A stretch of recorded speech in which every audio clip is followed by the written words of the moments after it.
what he did, he just took my camera and he changed the settings. Week 2 was super informative. I learned how to optimize my camera. I learned how to make my camera, which was only $200, look like a $1,000 camera. And it was super simple, and I met with the man and he told me how to do it. He just opened my camera and changed the settings. So to give you guys a little bit of the background, I was at my chiropractor and he was asking me what I want to do with my life, and I told him I want to be a videographer. So he told me his neighbor actually travels the world doing that exact thing, being a videographer and shooting films and shooting freelance stuff for people. So I asked for his neighbor's information and my chiropractor gave it to me, and I gave his neighbor a call. And I offered to do stuff for free for him. I offered to be his grunt, pretty much, his coffee runner for free. And so his neighbor, his name is Isaac. Isaac told me to come on over, so I went over to his house this Monday of week 2, and I met with him and I brought my camera and we just started talking. I started picking his brain about the film industry, how he got where he was, how he started.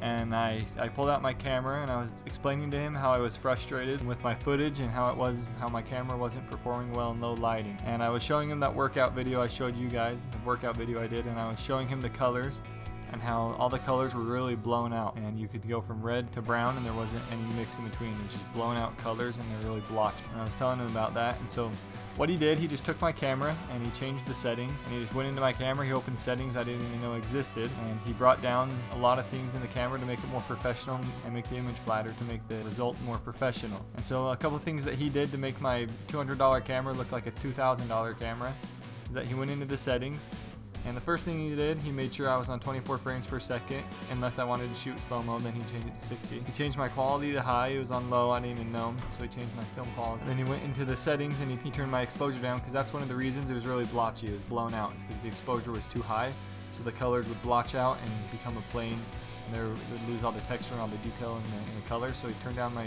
exposure compensation a few notches. And something else he did, he went into the camera and he changed the footage from standard to neutral. And what this did, standard, it color corrected it, it put contrast into it when I shot it, brought up the brightness and stuff, and that didn't help me at all because I had no control in post with color correction. So what he did is he went in and he changed it from standard to neutral. And what neutral did is it flattened the image so the blacks were lighter and the lights were darker. And what this does is it flattens the image in camera, so in post when I go and edit, there's a lot more variety and I have a lot more freedom, and I can bring the contrast, I can get a lot better picture. And this is actually how movie cameras work, is what he was telling me, is movie cameras and big end cameras, they shoot really flat images where it's really contrasty. It's kind of an ugly looking image, to be honest, at the start, but that's when all the magic comes in post and color correction, because that's when you bring all the colors out, you bring all the contrast in. That's what makes the biggest change.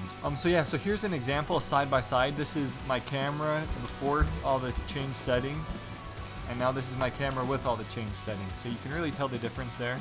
And this really changed my camera. It's changed everything. It's made me a lot better already, and it makes my camera look like a really professional camera, and I'm loving it. So thanks guys, if you found this useful, please apply these changes to your camera so you can get a lot better performance out of your camera and master how your camera works. And please subscribe and like below and ring that bell so you get a notification when I post. And this is part 1 of week 2, and week 2 was a really good week. I really took some big steps, so I'm pumped to show you guys what happens next in my next video. Stay tuned to catch what happened next in week 2. This has Become a Filmmaker. Have a great week.